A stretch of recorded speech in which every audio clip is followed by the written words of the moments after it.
How's it going, Endless fans? This is Curran back again with another Whiteboard Wednesday, and today we're talking about how AV unions work. This is probably my number one asked question whenever I'm at conferences. People want them demystified. They want to understand what's going on with these unions. Why am I spending so much money? And, sometimes people get a little angry about it when they have to spend more money. So today we're going to help you understand what they do, so then that way you can have better conversations with them and ultimately, hopefully, drive down costs as well, so everybody's happy. So let's jump right on in then to AV unions. Number one is that unions, if you didn't know, always have their contracts with the venue.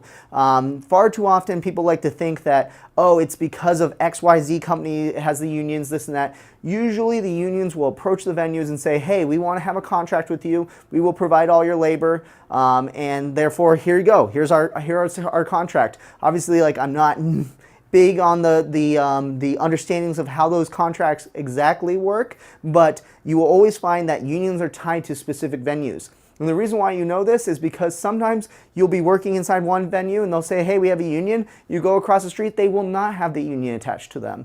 So that's always just something to keep in mind when you are looking at your venues. Is that venue specifically a union? And the reason why that it benefits them is that they get consistent labor, and then that way sometimes also the unions, similar to in-house companies, will give kickbacks back to the hotels as well when they book business. So something to keep in mind. All right, number two, some cities also have more unions than others. I mean, this is kind of the obvious thing, right? We typically like to think that unions are related to a city, right? Oh, Chicago has more unions. Oh, New York City has more unions than, a West Coast place like Arizona, for example. However, it's definitely true. However, one thing to keep in mind, again, because it's related to the venue contract that you have, not necessarily like the citywide requirement, you might find, again, that some cities might have a little scattered within when it comes to unions. So something you just kind of keep in mind. Again, when you're picking your venues in your cities for each of your events, unions definitely come into play. All right, number three, specific unions when it comes to specific roles. A lot of times people think that it's just the union that manages everything. Actually, there's a lot of unions. If, for example, there's unions related to construction and building buildings. There's a union related to carpentry at events, and it goes on and on and on. And obviously, again, depends on the city and the venue as well. But what you'll find is that there's actually very, very specific unions for specific roles. So what that means is you might actually have a union whose sole job is to push cases from the truck to where your event's going to be happening in the venue. We call these loaders or pushers, for example. Something to just kind of keep in mind when it comes to it. Then you might have a separate union who is in charge of running the AV for your event. Then you might have a separate union who's building your set pieces and your booths and everything like that. You might have separate unions for all this different stuff. So always keep that in mind. You might have multiple unions that you're talking to when it comes to it, and they all have their own rules, which we'll talk about in just a little bit. What this also means as well is you might also have multiple unions inside just the AV. You might have like a video union, an audio union, a lighting union. Hopefully they make this pretty simple, and they all have very, very lined out rules for all this sort of stuff. So they should be really easy to understand who is responsible for what different areas. But there's definitely always most likely specific unions, and you might have multiple unions just for one single event. Crazy, right? All right, next up is this idea of shadow labor. I don't know if that's an official term or anything like that, but it's what we've kind of dubbed what a shadow labor is. So because unions basically are designed to protect the people who are working it, to make sure that they're getting work, all those sort of things like that, right? Like we all have kind of a basic understanding what a union is.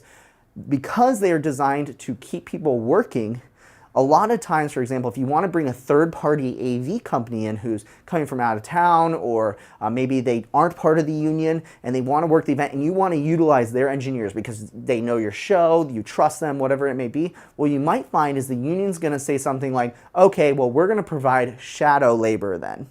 And what that means is for every person that you are having on site that is replacing that person's potential job. So for example, if the union would be hired, you need one lighting engineer. Well, because you're bringing another lighting engineer in, because you're technically taking that job away from someone, they will then still keep that lighting engineer there. Sometimes some unions will have different rates for that, so it might be a little bit less expensive because they're just shadowing, but more than likely, they're going to get paid the exact amount whether they're working or not. This is obviously something you want to be very well aware of because you just went from paying for one person to paying two people. and that can blow your budget real quick. But also it means that sometimes you'll end up having someone who just ends up sitting backstage and doing nothing.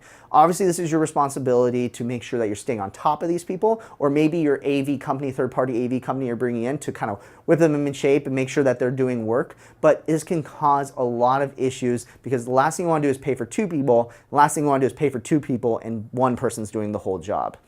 Yikes. So something to just keep in mind is that the shadow labor can exist, and if you're bringing a third-party AV company in that's potentially taking a job away from the union, you want to make sure that you're not paying twice the cost. Again, when you're picking your venue and this all sounds like a nightmare to you and you think, oh my gosh, this is the worst thing I've ever heard of, how could I ever pay for this sort of stuff? Look at your venue contracts and look at your cities and where you're doing it, because you can avoid these sort of things as well. All right. Next up is that a tip is that unions can be signed after you've signed the venue contract. So let's say, for example, you've picked a great city, a great venue, and they're not union, and then all of a sudden, during this process, I've seen this happen with clients, they say, oh, now there's a union with our venue. Well, all of a sudden, now you have to abide by the union's rules. This is obviously like a really scary thing to happen, right? You went from no unions, no extra costs for that sort of stuff. You're bringing in a third-party AV company to all of a sudden there's all these extra costs. This can be a nightmare, obviously. So what you want to do is make sure that you have this conversation, that are there any active conversations with you guys adopting any unions? Are there, what happens if a union is adopted? Will our pricing shift? Will we have to adopt that union? That's just something to be made aware of, is that I have seen this, is that when you book your venue contract, all of a sudden you go from a non-union venue to now having a union. And obviously you don't want to have that if you are looking to avoid union costs as well. So just keep that in mind. We don't want to have you taking on any additional costs. All right, next thing is number 6, and this one's kind of like a vague tip, but these are very hard to negotiate. You might be looking at all these rules and things and thinking, man, this is just it's a nightmare. I want to get rid of this. I have to negotiate. And I like to say that everything's negotiable. You can, pretty much talk about anything. I still think that's true. You have to have a conversation about this stuff before you sign the contract. Otherwise, it becomes begging, right, once you've signed the contract. But this stuff is very, very hard to negotiate. Obviously, unions have been around a long time, so we want to make sure that we're protecting the people who are working these events. But this sort of stuff, these rules, very, very hard to break. So, just make sure that you keep in mind when you are looking at what you're doing, you have to respect that these rules are very, very hard to break. So, speaking of rules when it comes to venues, a lot of people don't understand exactly how the union works when selecting people, right? Because you want to make sure you're getting the best people possible for your event. So one thing that you have to be aware of is that unions typically are based on seniority. Again, this might depend on what union, different cities. There's different rules for all these sort of things, and this is where you want to have conversations, but typically unions are getting paid and getting work based on the seniority of their work. So if they've been in the union for 10 years, likely those 10-year people are going to get the jobs first versus the newer people. So that's just something to keep in mind. This can be good because it means you might be getting really experienced people as well, right? But also on the side note, it might be bad because then it might be someone who's been in the union for a long time. They don't really care about their work, all those things like that. Well, we'll talk about how we can avoid that in a little bit. Well, one thing you might be thinking of is, okay, well, I want to use this third-party vendor, someone to do my draping. Well, what I should just do is have them sign up for the union, right? That's where we come into number 8, having your preferred vendor sign up for the union, right? It makes sense, right? Let's get them right on into the union, and then I can utilize them because they're in the union and all that, we're all good. Well, no, because you have to go back to the original point of the senior people. When that happens, what happens is you might have them sign up. Well, the union's still going to pick the senior people, not the company that just signed up or the people that just signed up into the union. So you got to keep that in mind when you are hiring your companies and what that's all going to happen, because it's just not as simple as signing up for the union. All right, so talking about like all these potential loopholes and all these things going on, right? Especially talking about the senior people. Yeah, they might be really experienced and awesome, but you might also find someone who is, been in it for a long time, they don't really care anymore. So what you want to make sure that you always do is vet before the event. So if you are utilizing the union and utilizing the labor, it is perfectly okay for you to ask for, staff lists, bios. Consider it like hiring a labor company, essentially. You can ask for, resumes, qualifications, previous work, all those sort of things like that. Obviously, again, depends on the union, and hopefully they should work really well with you, but they want to make sure that you're happy and that you're getting a good experience, right? They're not just trying to become a pain in the So what you want to make sure is have a conversation about vetting the very specific people who are going to be working your event. Your video engineers, your lighting engineers, your audio engineers, all that sort of stuff, because then that way you make sure you're getting great people. You're not getting the senior people, the senior people who have been, sitting around collecting paychecks for years, but instead you are getting the senior people who really know their stuff and can make your event awesome. All right, last thing is related to more rules. I'm sorry, I just so many rules for this video. Unions, something to be aware of, are very strict on the rules that they have. So, for example, you may have talked to an AV company in the past and heard about things like, for example, day rates, overtime, double time, and it's all related. There's many blog posts, which I'm sure we'll link down below, that explain these labor rules. Well, where an AV company that isn't in a union might be a little bit more relaxed about the different roles and what specifically is going to happen. Maybe they'll forego having to charge you for food, meal breaks, all those things like that. Maybe someone will work through lunch. Unions typically are very strict on following the rules. So what that means is you need to make sure that you have plenty of breaks for everybody. You need to make sure that you are following the overtime rules. And the best way to really do this is to go over your schedule with the union. The last thing that you want to do is need someone to work through a rehearsal during lunch and they say, no, I have to walk away and leave, and that screws up your entire rehearsal. So just make sure that you know what the rules are related to labor and know that unions are extremely strict. Their whole job is to protect the people working inside of it. So they want to make sure that they follow those rules.